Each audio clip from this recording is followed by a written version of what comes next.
السلام عليكم ورحمة الله وبركاته. ازيكم يا شباب؟ ايه الأخبار؟ يا رب تكونوا بخير.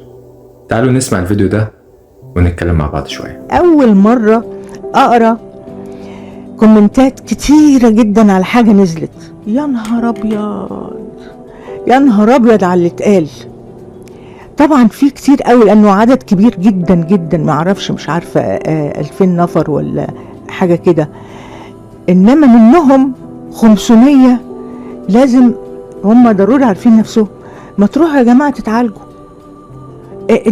انتوا عاوزين ايه؟ اعتزل؟ ضروري الواحد هيعتزل؟ هو هيقعد طول العمر يفضل يكلمكم؟ وممكن يعتزل بدري شوية، يعني الاسبوع الجاي ما تلاقونيش، لاني خلاص بقى خنيقة زهقت. يعني مش على اخر العمر الواحد ياخد ده كله. بالراحة على نفسكم. وبعدين في حاجة تانية كمان، انه الناس بتبص للناس بتستكتر عليها الابتسامة، بتستكتر عليها الصيت ولا الغنى، ان ده عنده وده عنده. وليه ان كل الناس اللي بتضحك تبقى سعيدة وعندها ملايين؟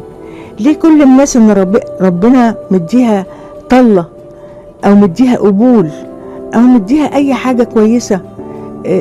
ليه لا؟ ما تقولوا الحمد لله، يا ريتنا نبقى زيه، وبسم الله ما شاء الله، ومن شر حسد اذا حسد. انتوا ايه اللي يريحكم؟ اعتزل؟ قولولي ايه اللي يريحكم كمان. عندي 80 سنة، حلو، وغلبانة وعيانة وعندي سرطانات. ايه اللي يفرحكم؟ مفيش حاجة حلوة بتفرحكم؟ طيب انا عندي 80 سنة وعاملة 7000 عملية وعندي سرطان، ايه بقى؟ وهعتزل وهموت قريب. طب هدوا نفسكم والنبي، والله ما هو عشاني. انا مش جاية اعمل مستقبل وربي عيالي، انا جاية فرحانة بيكم، انا بعمل اوفر تايم، انا مبسوطة بيكم وسعيدة وبتشرف بكلامي معاكم. حبوا بعض شوية، شغلوا ده شوية. دي طبعا ماما نجوى،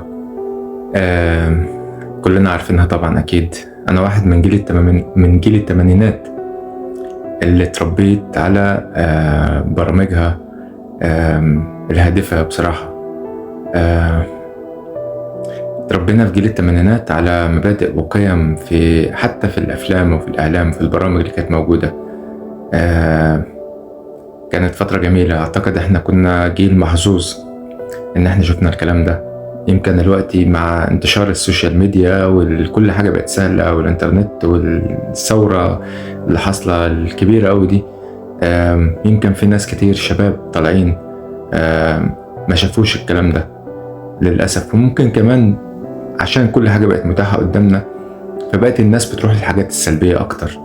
للأسف إحنا الشعوب الوحيدة اللي بنستغل الإنترنت والحاجات دي في الحاجات الغلط السلبية. ولكن الأول كان قدامنا الموضوع كان يعني معروف. القناة الأولى، القناة التانية في البدايات.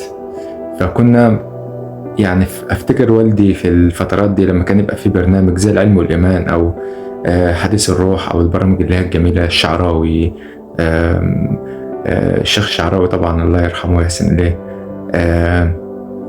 كان لازم يكون لنا وقت كده نقعد نتفرج على البرامج دي. لما يكون في حاجة سلبية أو فيلم في حاجة كده وبتاع عيب، فما ينفعش نبص، ممنوع، خلاص يتقفل التلفزيون. فتربينا على قيم ومبادئ وأخلاق. فكان من ضمن الناس دي كانت ماما نجوى، ربنا يديها الصحة والعافية. فليه احنا قاسيين مع بعض؟ ليه قاسيين على بعض؟ ليه ما يبقاش ليا؟ ليه ما كنش مصدر لطاقة إيجابية؟ ليه ما كنش مصدر لسعادة إنسان؟ ليه ممكن أكون مصدر لتعاسة إنسان أو مصدر لطاقة سلبية تأذي إنسان؟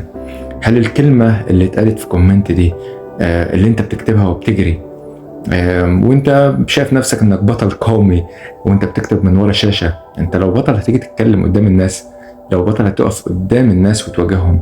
ولكن لما تكون بتكتب من ورا شاشة، من ورا تليفون، من ورا كيبورد، فسهل قوي كل واحد يعمل نفسه بطل ويعمل نفسه مثقف. يعمل نفسه المثقف الحقيقي هو اللي بيكون مصدر لطاقة إيجابية. مش شرط المثقف يكون متعلم ودارس حاجات معينة، ومش شرط تكون دكتور وبروفيسور ومش عارف ايه ودارس ودارس ودارس، وهو في الآخر مصدر لطاقة سلبية. ده مش هو ده المثقف. المثقف هو اللي بيدي للناس فعلا الطاقة الإيجابية.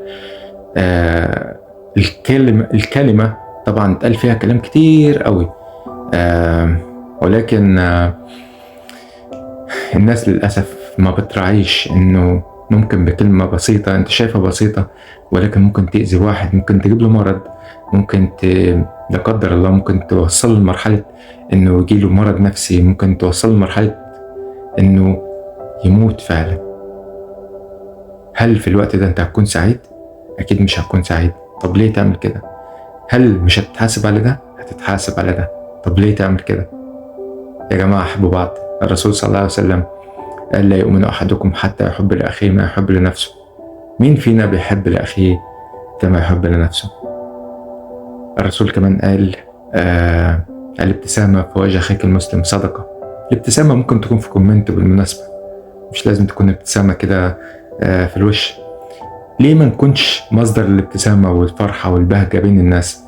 ليه ما نكونش مصدر لسعادة الناس؟ ليه ممكن نأذي حد بكلمة أو بكومنت؟